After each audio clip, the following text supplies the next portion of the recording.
I'd like to talk a little bit about educating for peace. I grew up in New York. My grandparents were teachers, my parents professors. And as a small boy, my parents basically taught me that it wasn't just enough to be part of a community, you had to be an active part of a community. In my teens, I decided to get active, and I joined the Guardian Angels to try to make New York City a little safer. I patrolled the subways and the parks of the city. In college, I got involved in the global community on a project called Operation Raleigh, now Raleigh International.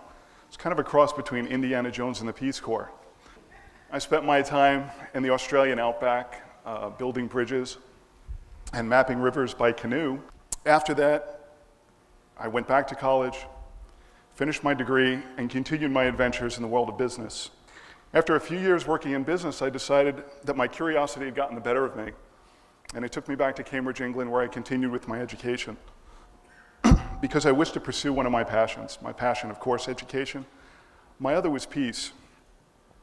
And one of the interesting things questions that I often get from friends of mine is, what is a finance professor doing spending a lot of his time worrying about peace?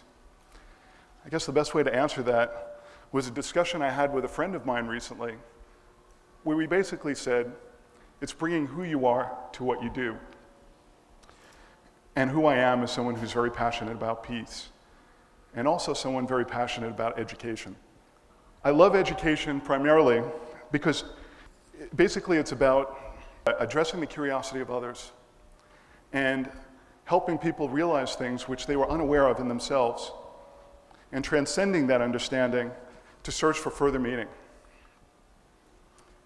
The problem with education is it's a little bit like this: silos. We learn in silos, we teach in silos, we think in silos.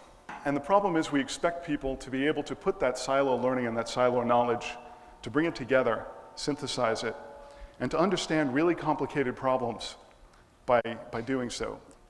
And one of the questions that often comes back, and also an important question, is how do you get people to think about systems that are broken?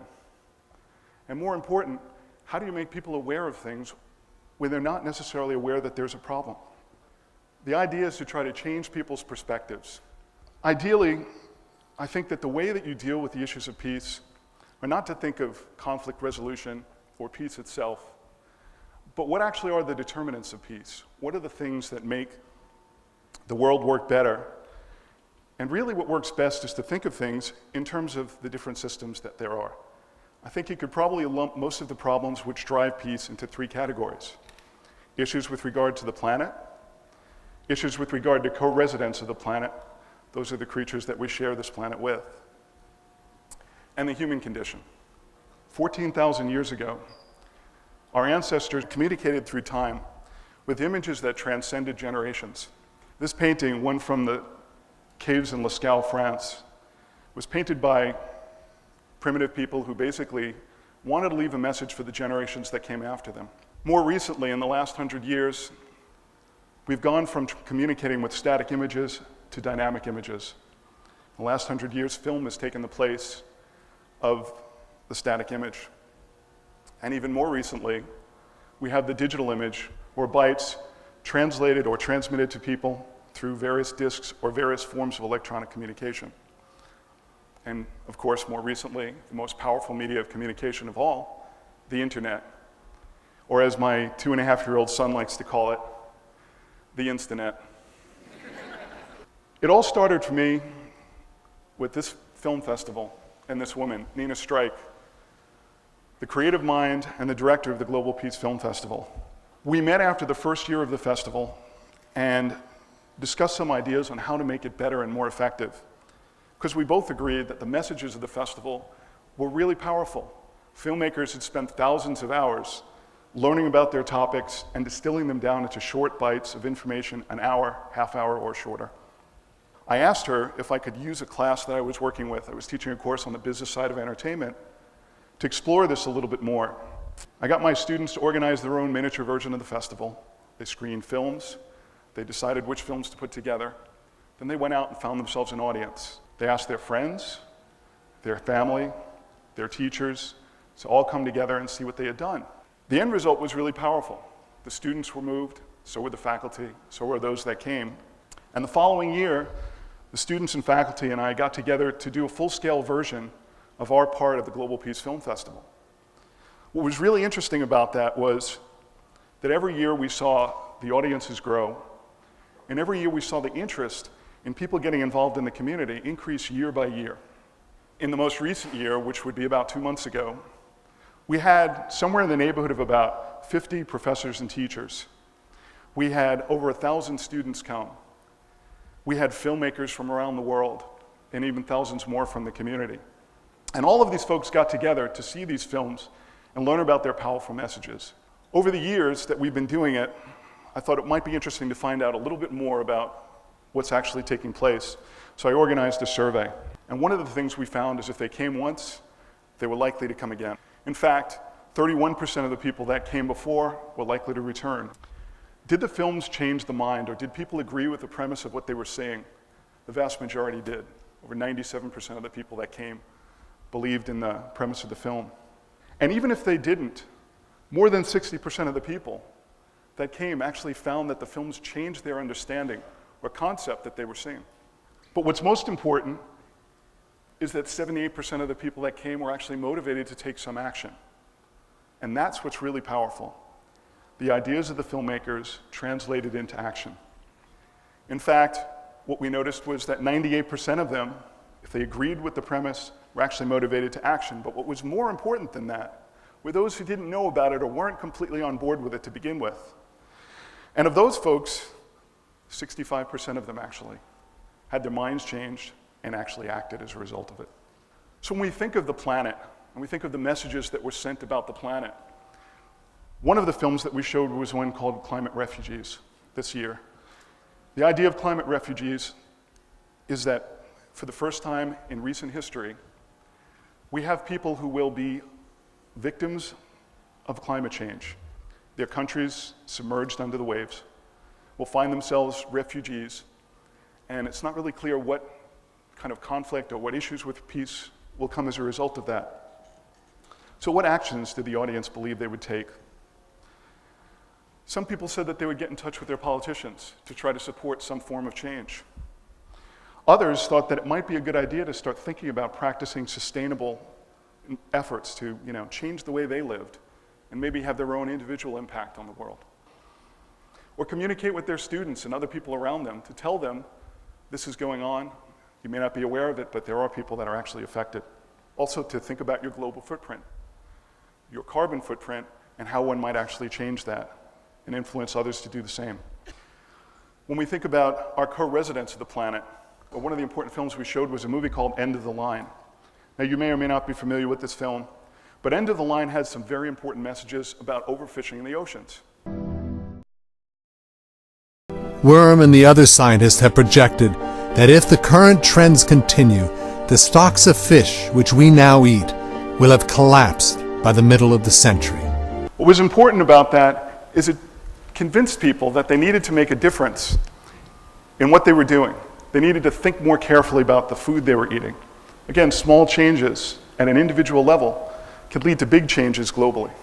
We also wanted to make sure that they lived and operated in a more sustainable environment, because according to what we saw in the film, fish populations, if we continue on our path, will have crashed in the next 50 years.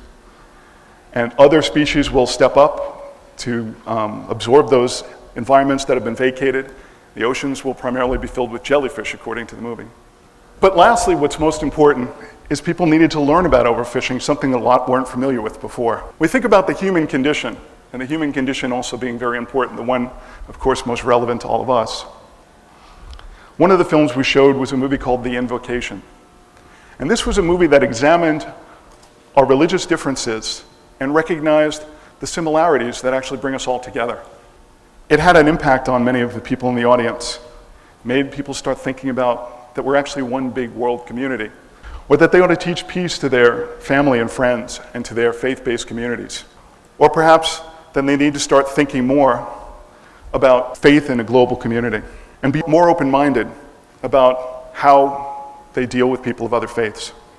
It's always important to think about faith, especially here, because here someone was motivated to say, think about fighting with love rather than with hate, and to use peace in action. Another film that we showed was a film called Just Like Us. Just Like Us, producer, director, and comedian, Ahmed. And what he did was he took a troupe of comedians to the Middle East, to countries where in some cases comedy is illegal.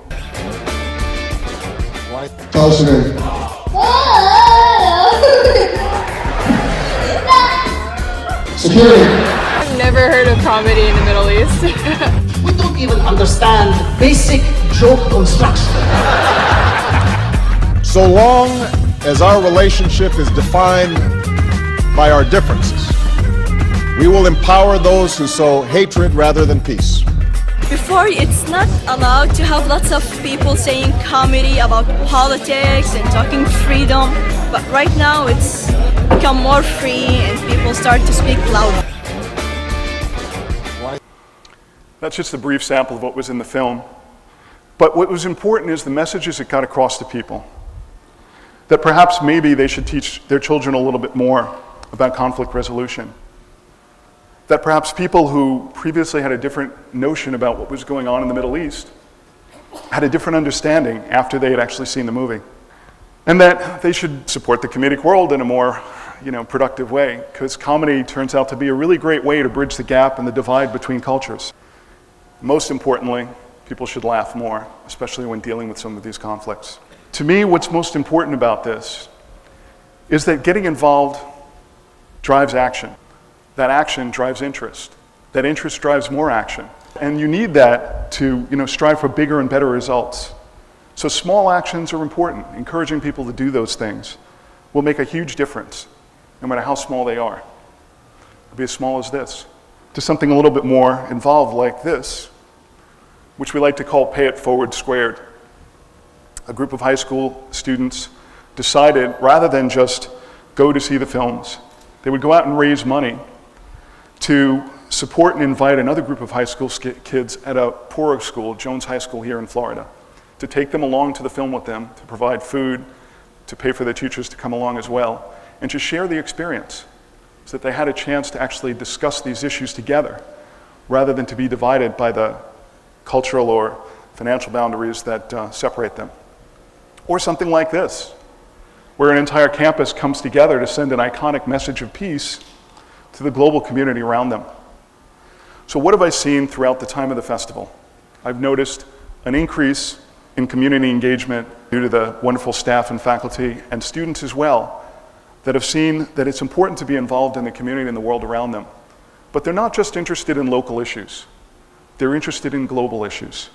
They're interested in thinking about and being involved in making a difference. So where are we going? Where have we been? We've been to over 10 countries with the Global Peace Film Festival so far. And it's important because we get to bring those powerful messages of the filmmakers to people around the world and expose those ideas to people in a way that will help them understand how important some of these issues are and to address them themselves. Where we're going, hopefully to more countries and more places, more cities, and put these ideas in front of more people. Because if we do that, in no small part, we'll be doing our part to make the world a better place. Thank you.